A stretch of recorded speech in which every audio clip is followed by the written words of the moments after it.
Everyone is wrong about Deadlock. First, let's quickly break down Deadlock's abilities. Gravnet is a grenade ability with the same projectile as Killjoy Molly's Viper Orb and KO Grenade. It works kind of like a Sage Slow or a Fade Seize to dump into a choke point and slow and execute down. Like Seize, Gravnet is best used as a combo piece with some sort of molly or damaging utility. Sonic Sensor are two deployable traps with global activation range, meaning that you can play anywhere on the map after placing them. The catch is that they only activate on player movement noises or gunshots, so it's possible to bypass them by simply shift walking. This ability is one of the main reasons for people rating Deadlock so poorly, because unlike more traditional Sentinel agents, Deadlock's passive flank holding is much less reliable. However, each sensor has the ability to essentially perform a breach stun upon activation, which can be absolutely devastating for any team trying to attack or retake into a site. This makes them perfect for playing a trap setup like you might do by trying to peek off of a Killjoy turret or Cypher's trips in a kill trip setup. This is a different playstyle than you might be used to, but can be very strong when comboed with other utility that requires players to shoot or make noise to break, even if you just double the sensors up where they can trigger off of one of the other ones being broken, or in a staggered setup where you can trick opponents into breaking one of them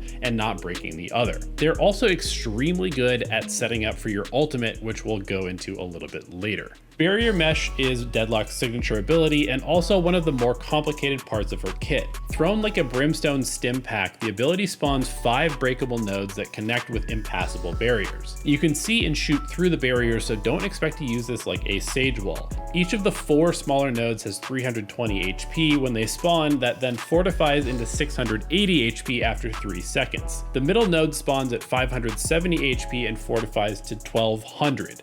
Sage Wall spawns at 400 HP and fortifies to 800 for comparison.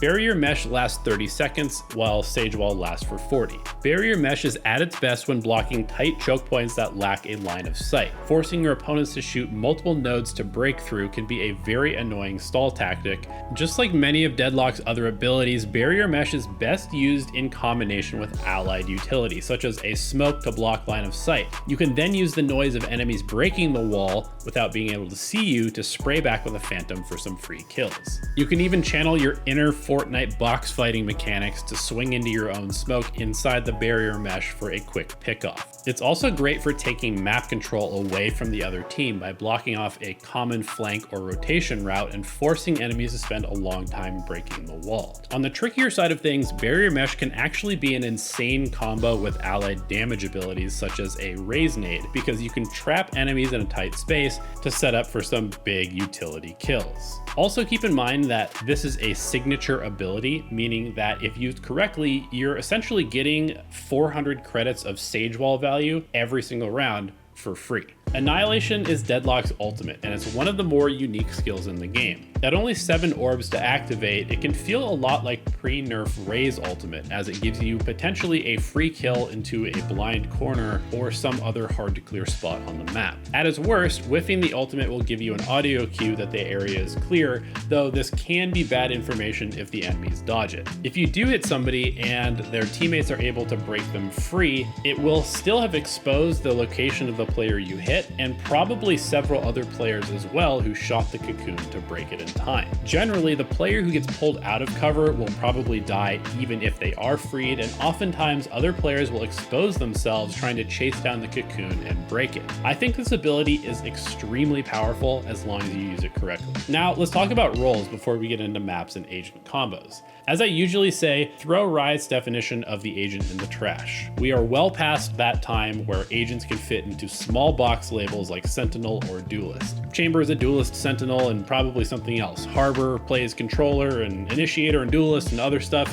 and Deadlock is a site anchor with a ton of stalling utility on defense, who can also assist in retakes with her ultimate as an Initiator. On the attack side, I can see Deadlock potentially running with her allies to combo clear a site with utility, or she might end up lurking on the other side of the map for deep map control, making defensive rotations an absolute nightmare with her stuns and barrier utility.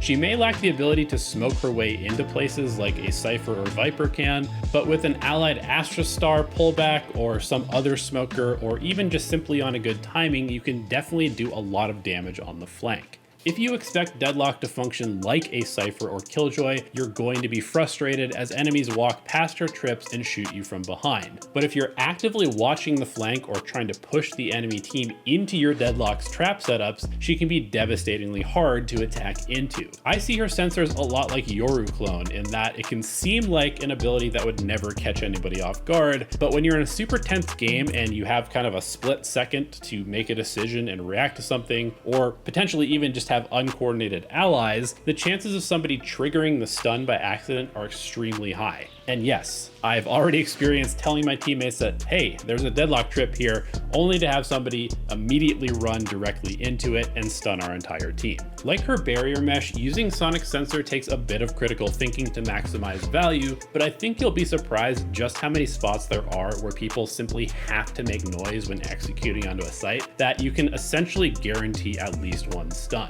Also, make sure that you keep them below the head height of a player because they won't activate if the sound happens below the box that pops up when you place them. Deadlock pairs best with smoke agents who can make her barrier much stronger, and really any agent that can pop flash or throw some sort of damaging utility off of the noise cues that you get from her utility. She also seems to be very good against aggressive teams, like double duelist compositions or other agent comps that want to try and dive onto the site with big executes. It's very easy to trigger utility off of a Jet or Neon trying to enter the site and then isolate and kill that player while their teammate is stuck in the choke point stunned or slowed. Speaking of which, Deadlock works best on maps with one or two very clear choke points onto a site that you can lock down with utility or even just wall off and forget about for 30 seconds. I've found her strong on maps like Bind, Ascent, Fracture, and Split for this reason, though she also does seem kind of decent on Lotus and Haven, but requires a bit more coordination to work.